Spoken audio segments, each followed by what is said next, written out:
Today on CityCast Denver. One of Denver's youngest and most influential politicians has been under investigation after allegations of sexual assault surfaced earlier this year. And last week, the independent investigators working on behalf of Denver Public Schools published a 96-page report on their work.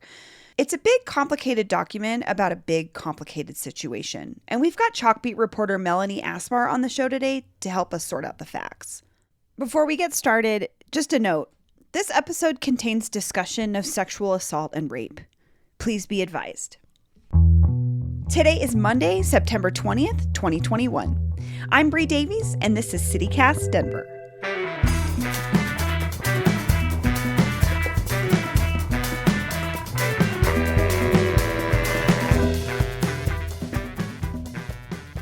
Melanie Asmar, welcome back to CityCast Denver. Thanks for having me. So, Melanie, let's go back to the basics of this story. Can you explain who Tay Anderson is? Sure.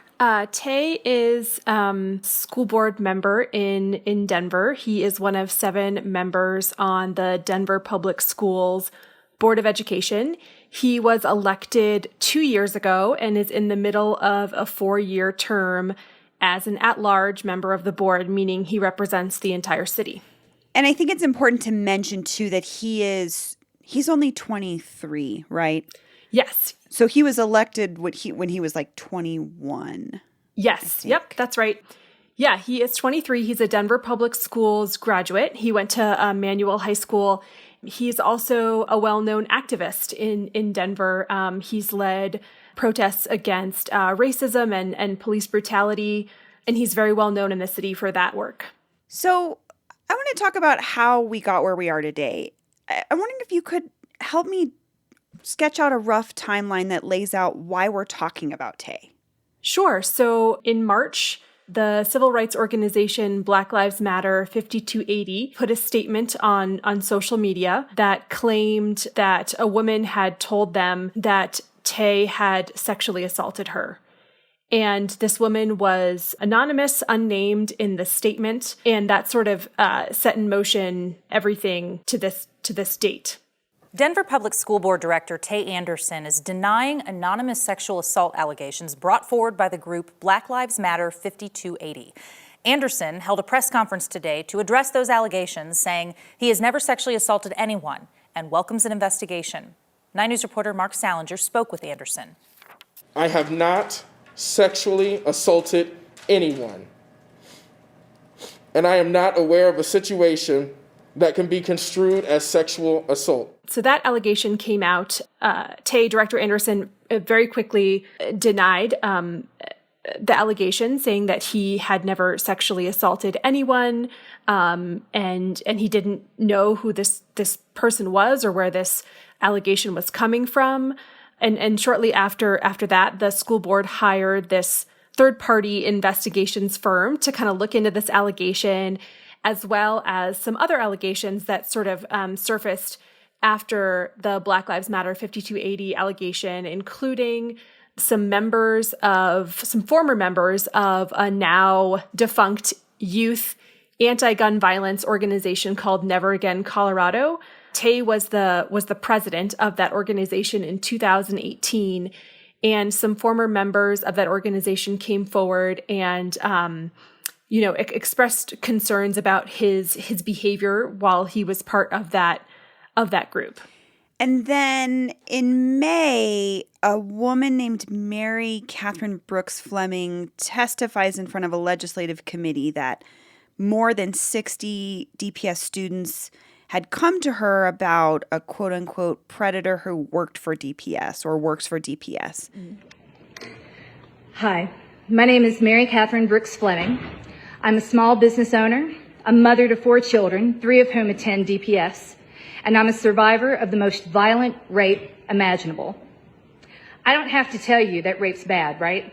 And that child rape is worse. I feel like that needs to be said because no one ever seems to hear it, care, or do anything. And I'm hoping that what I tell you here today will compel you to do something, because there's a sexual predator currently targeting DPS students. And that accusation was linked later to Tay, right? That's right. So she made this testimony before a legislative committee and she didn't name the person she was talking about.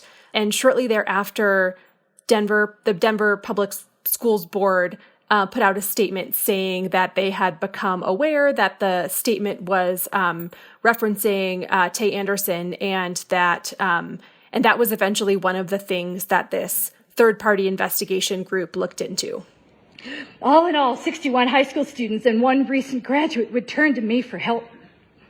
62 victims, as young as 14. 61 were undocumented or dreamers. All were so afraid of this one man. They were all afraid of the same man, to be perfectly clear, that they could not whisper his name. All of them listed offenses from unwanted touching, which is a third-degree felony in this state, to violent acts of rape that mirror my own. And then in that same month is when Tay decided to step back from his day-to-day duties on the DPS board. Yes, I believe so. Danielle, Denver School Board member Tay Anderson says that he is stepping away from the board while the district finishes its investigation into allegations of sexual misconduct. Anderson says he's never sexually assaulted anyone. He says he's stepping back to protect his family and avoid being a distraction for the district. He stepped back from his day-to-day duties on the board for a period of about 6 weeks and resumed his work in July. Right now, it's going to be hard for me to return. As much as I'm going to try my hardest to repair the harm in our community, there are still going to be parents, students, teachers, and community members in Denver that believe that I am guilty of what I've been accused of, solely on the basis that they saw a Facebook post. And now we are in September. This report was published. And so that's kind of what we're talking about now, is this independent firm that DPS hired to investigate the claims published their report. And the report was kind of divided into 3 issues. So I'd like to go through those and start with where you were saying back in March, Black Lives Matter 5280 published this statement from an anonymous woman alleging that Tay assaulted her. Do you know what the investigation and report concluded regarding that issue? Yes, they found it unsubstantiated. So the group used a standard of evidence that they, they're not like a court of law or police or anything like that. They were looking at whether these claims were more likely to be true than not. And they found that this woman's claim was not likely to be true. And then second, you wrote that former members of the anti-gun violence group called Never Again Colorado, which you mentioned, said Anderson had engaged in inappropriate behavior when he was the group's president in 2018. What did this report find regarding that?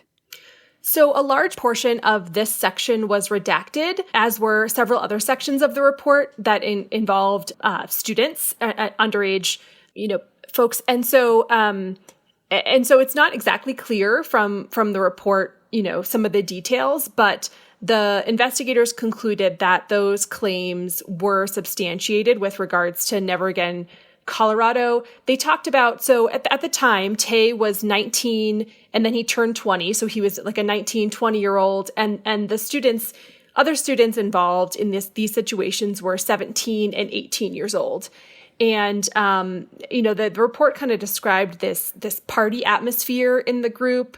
It said Tay did not create the atmosphere, but that he participated in it, and that some of his behavior made some of the women in the group uncomfortable, and the investigators found those claims were substantiated. Okay. And then third, as part of this report, the woman we mentioned before, Mary Catherine Brooks Fleming, told the legislative committee at the Capitol in May about this supposed more than 60 DPS students coming to her seeking protection from a man who was, quote unquote, in a position of trust.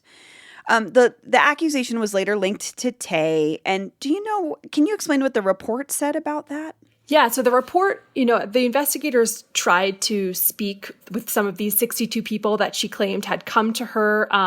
Not a single person came forward. They were not able to contact, any of these alleged 62 victims. They reached out to community organizations. The woman had claimed that these were girls many of whom were undocumented. And so the investigators reached out to immigration rights organizations and tried to find, these people, she said, had come to her and was never able to find anyone. She was also, they just found her not to be credible, and her story not to be, the evidence not to be strong, that had happened, kind of with the allegation that came from Black Lives Matter 5280. That alleged victim did not speak with investigators, and they were not able to substantiate that story.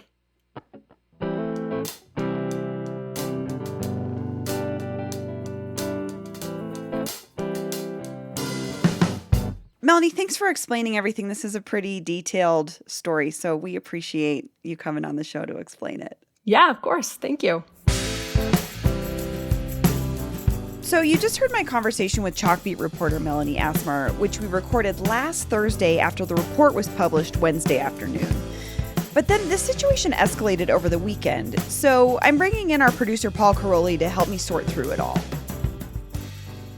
Hey, Bree, thanks. Happy to be here. And let me just say again, we're very grateful to Melanie for her time and her reporting. But from here on, just the two of us. Just the two of us trying our best. And boy, is this a mountain to climb with this story. Very hard to think about and talk about. But Bree, let's start with just the facts. From your perspective, what happened over the weekend? Sure. So on Friday in the afternoon, the school board convened for a vote specifically over whether or not to censure Director Anderson. And the vote ended up being 6-1, with Anderson being the sole no vote to censure. But what exactly is it that they did, Bree? What is a censure? What does that mean? Yeah, so it's sort of just a formal reprimand. I think it's sort of an acknowledgement by the board that this investigation occurred of one of their members. And it seems to me it's sort of their formal move because the board can't remove their own members. So they voted to reprimand him formally. So what exactly did you hear the directors say they were censuring him for? It was more about his inappropriate conduct, in particular with a student via text message. There were some text messages sent between him and a student. It turns out the student was underage. And I think the report verifies this, he stopped contact with that student once he realized that they were under 18. But the board felt that was definitely something that was inappropriate, especially for a board member. And then there was also the social media post that he made claiming that he would cut anyone off who disparaged him over the sexual assault allegations. And this was perceived by at least one of the board members to be sort of considered a threat. Does anybody in this room understand what it means to walk through a grocery store and people believe that you are a rapist? To know you didn't commit a crime or an act that you're being accused of, but having people call for your career, your freedom, and your life to be over. Does anyone in this room or listening know how it feels to get a call from your parent saying that they were attacked in a grocery store by an individual believed that they had raised a rapist? All right, let's get to something, and let's finish up here with an element of this that I feel like is being lost in the whole conversation, all the coverage. Bree, how is any of this going to affect the everyday person who lives in Denver? Well, again, he's an elected board member, so the school board makes decisions about how DPS operates, how our students in the system, things that impact your students. So he has 2 more years from his elected position. He's been a really strong voice in progressive politics, in general in the city. So it won't be the last that you've heard from Tay. Absolutely. And he speaks on many different issues, particularly policing issues, especially policing and student interaction. He was also someone that spoke out about gender neutral bathrooms. He's going to be making decisions about how our schools operate. And perhaps his colleagues who just voted to censure him may be a little less excited about working with him on things like gender neutral bathrooms in the future. I do wonder how that will impact some of his progressive policies and work when, again, all 6 of his fellow board members voted to censure him. So there may be some contention here in the future, and it may impact how things are discussed or what happens on the school board in the next 2 years. Obviously, this is a big, complicated story. There's a ton more to say about all the different aspects of this one. There's a lot of moving pieces still left to shake out as well. But Bree, thanks so much for talking this through with me, helping me understand a little bit better. Thanks, Paul. That's all for today here on CityCast Denver. If you liked what you heard, why not take a minute to tell a friend about us? Give us a nice rating wherever you get your podcasts and subscribe to our morning newsletter. We'll be back tomorrow morning with more news from around the city. See you later.